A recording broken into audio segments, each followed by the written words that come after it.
Hello guys welcome to my हट भ्लगमा तपाईँहरूलाई स्वागत छ। म चाहिँ आज बसपाको परिक्रमा तपाईँहरू सामु गर्दैछु अनि बसपाक आज सरोगी सरेन र के हुँदैछ भन्ने बारेमा चाहिँ तपाईँहरूसँग सानो टपिक लिएर चाहिँ म चाहिँ यो मेरो मिनी भ्लगमा तपाईँहरू सामु आएको छु। अनि म चाहिँ आज बसपाको लागि सरोगी सरेन भनेर म चाहिँ गएको थिएँ। त्यहाँनिर जाँदाखेरि चाहिँ बसपाक चाहिँ सरेन अनि यहीँ छ भानुचोकमै होइन।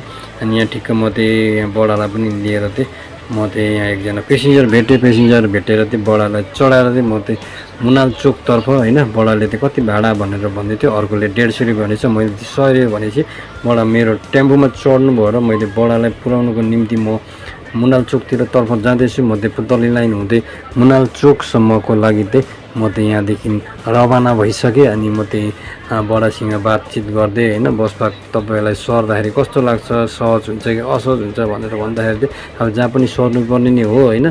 त्यो भएको कारणले अब जस अरू ठाउँ सर्दा पनि राम्रै हो भनेर चाहिँ भन्नुभएको थियो।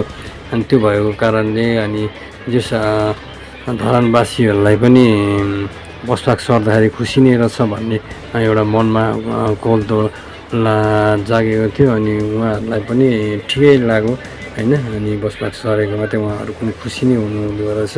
अनि म चाहिँ यहाँ बडालाई पुर्याउनुको निम्ति चाहिँ म चाहिँ मुनाल चोक होइन तपाईँको राँगा चोकदेखि चाहिँ दाहिने मोडेर चाहिँ म चाहिँ मासतिर जान्छु। यो एरियामा चाहिँ मुनाल चोक भनिन्छ गाइजहरू होइन।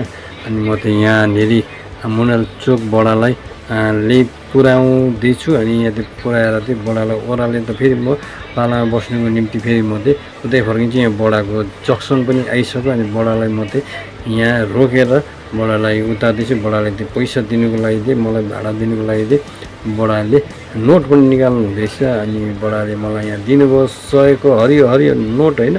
त्यो भएको कारणले म चाहिँ बडालाई छोडिकन म चाहिँ फेरि पालो बस्नुको निम्ति फेरि म चाहिँ उही ठाउँ जाँदैछु बसपाकतिर। फेरि भेट्नेछु, बाई बाई।